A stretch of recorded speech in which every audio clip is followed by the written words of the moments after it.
There have been further chaotic scenes outside the international airport in Kabul as thousands of Afghans try to flee the country following its fall to the Taliban. In response to the developing humanitarian crisis, the UK has said it'll take 20,000 Afghan refugees over a number of years.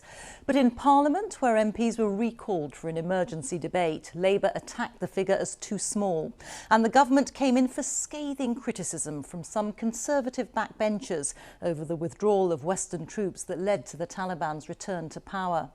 Tonight, Afghanistan's deposed president, Ashraf Ghani, who's fled to the United Arab Emirates, said he had no intention of staying in exile.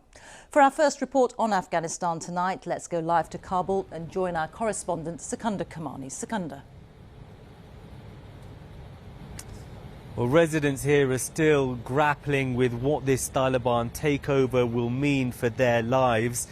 In some parts of the city, things seem to be getting back to normal, but there are many who are still deeply, deeply anxious. Outside the airport, chaos continues. Thousands are still desperate to leave the country. Here, a girl terrified.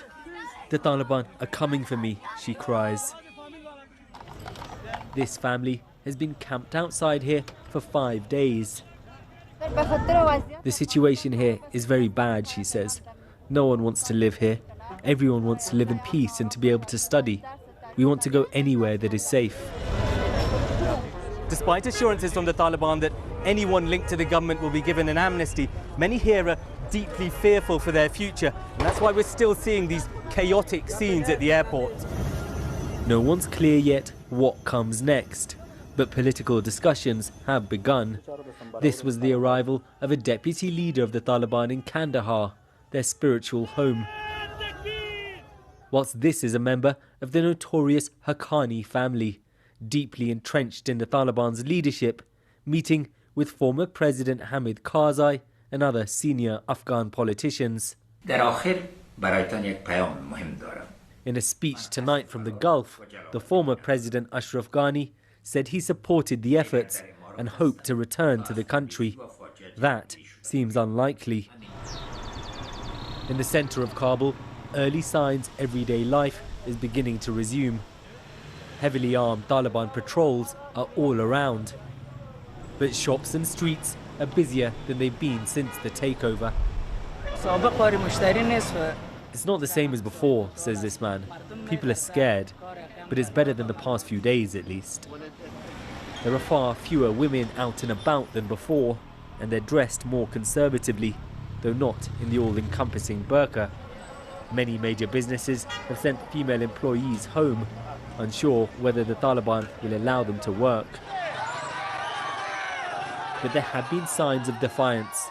This is a protest in support of the Afghan flag, replaced in some areas by the Taliban's. A number of demonstrators were reportedly shot dead in Jalalabad. Whilst this was another rally in eastern Afghanistan, look at the huge Taliban convoy that's speeding towards it. The Taliban have been making conciliatory noises in public, but many fear they won't tolerate any challenges to their authority. Secunda Kamani, BBC News, Kabul. Many of those Afghans who want to come to the UK worked alongside British forces and diplomatic staff in the 20 years since the invasion following the 9/11 terror attacks. Britain's ambassador in Afghanistan says the aim now is to fly out about 1,000 people a day, but he admitted that time was limited. Our special correspondent Lucy Manning has been speaking to one Afghan interpreter who is desperate to escape with his family to Britain. Faces hidden to try to protect them, but a message they want this country to see: UK, please do not leave us. Ahmed, not his real name, was an interpreter for British forces. Now he needs action, not words, trapped in Afghanistan. Life is ended for us when Kabul collapsed. We are just left behind in a dark room. Last week, before the Taliban's advance, he was finally given permission to come to the UK. The family celebrated. The next morning, he woke to find Kabul had fallen. He he's now hiding. The Taliban, some of the spokespeople have talked about not wanting revenge, but do you feel that they will come after you for being an interpreter? Taliban are not trustable. As you know, if they find me, there will be no mercy. I've did a lot of patrols, missions with shoulder to shoulder with British armies as like a family, like a brother. It's a major threat for me. If I go out, if they know me, there will be no mercy and I will face it. Ahmed worked with UK soldiers for 3 years. He said during fighting, the Taliban would target interpreters as they were the eyes and ears of the forces. British soldiers were my brothers on that time. I served my country and I served Great Britain forces. I never complain about that. But the situation is now worse. And if everyone who works with coalition forces needs to be relocated as soon as possible. A small team of British officials are trying to get some of the trapped and frightened Britons and Afghans to the UK. But while they have made it onto planes and many more wait outside the airport, even more stay hidden at home, unsure how they will get out. How long have we got? It really depends on other things outside our control, the security situation, the approach of the Taliban. We're working on the basis of days, not weeks. Ahmed now uses his English skills to plead for a way out. Is there a message you would like to give to the Prime Minister about your family's situation and what help you need? I just want him to provide a pathway to safety for me and my family. And I beg him. Lucy Manning, BBC News. In an impassioned debate in the Commons, MPs from all sides criticised the Prime Minister for the government's role in events in Afghanistan. The former Prime Minister, Theresa May, said it was incomprehensible that the UK was not doing more to maintain a presence. And MPs who've served in the armed forces spoke up for veterans who fought there and who now question what it was all for. But Boris Johnson argued that NATO's core mission in Afghanistan had succeeded. Here's our political correspondent, Ben Wright. Prime Minister, have you let down Afghanistan? A statement was written, the explanation prepared. Boris Johnson headed to Parliament, brought back from its summer break. Prime Minister. The chamber was crammed, shoulder to shoulder. Now restrictions are lifted. The sacrifice in Afghanistan is seared into our national consciousness, with 150,000 people serving there from across the length and breadth of the United Kingdom. No matter how grim the lessons of the past, the future is not yet written. And at this bleak turning point, we must help the people of Afghanistan to choose the best of all their possible futures. The Prime Minister said the US pullout from Afghanistan meant there was little Britain could do. Labour's leader agreed there was no military solution, but said the government had failed to prepare. There's been a major miscalculation of the resilience of the Afghan forces and staggering complacency from our government about the Taliban threat. The result is that the Taliban are now back in control of Afghanistan. The gains made through 20 years of sacrifice hang precariously. Supportive Conservative voices were the exception. Many backbenchers were scathing, including a former Prime Minister. Was our knowledge of the position on the ground so inadequate? Or did we really believe this?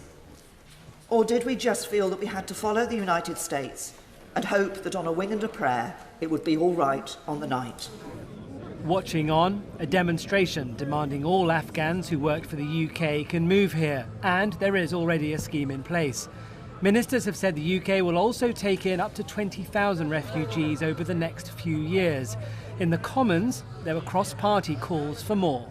It should have a minimum commitment of welcoming at least 35,000 to 40,000 Afghan refugees in the UK. Numbers matter less than need. We need to reject this artificial distinction between resettlement and asylum.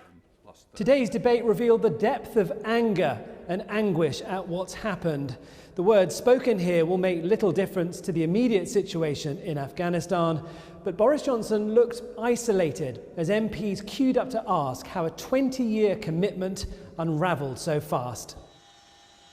No more so than those who had served in Afghanistan, fighting in a campaign that cost the lives of 457 servicemen and women. Like many veterans, this last week has been one that has seen me struggle through anger and grief and rage, the feeling of abandonment of not just a country, but the sacrifice that my friends made. The House of Commons, full for the first time in over a year, had rarely seemed so quiet. It's shameful. Ben Wright, BBC News, Westminster. Let's go back now to Sikandar Kamani, who's in Kabul for us. So, Sikandar, huge tension surrounding the airlift out of Kabul and also around how the Taliban are going to govern. Yeah, that's right. I mean, there's still a sense of shock amongst many of the people I speak to here. No one expected things to unravel quite as quickly as they did. Remember, just 2 weeks ago, the Taliban didn't control a single major city. Now they're in control of the whole country, and it's really difficult to overstate how pervasive their presence here in Kabul is. I was walking along a street in the centre of the city a little earlier, and there was a fighter strolling casually along with a rocket-propelled grenade launcher on his back. But as you say, the Taliban's biggest challenges begin now in many ways. Now they've captured the country, what are they going to do with it? How are they going to reconcile their more hardline interpretation of Sharia law with the more modern, more democratic vision of the country that's been developed over the past 2 decades? We've seen in the east of the country the first show of public defiance against the Taliban with these protests in Jalalabad and other towns across the east of Afghanistan, the Taliban responding with violence there. Now, they've always insisted they're going to create an inclusive and Islamic government, but they've always been very vague, some suspect deliberately vague, about what that means. Afghans and the rest of the world will find out what it does mean in the coming days and weeks.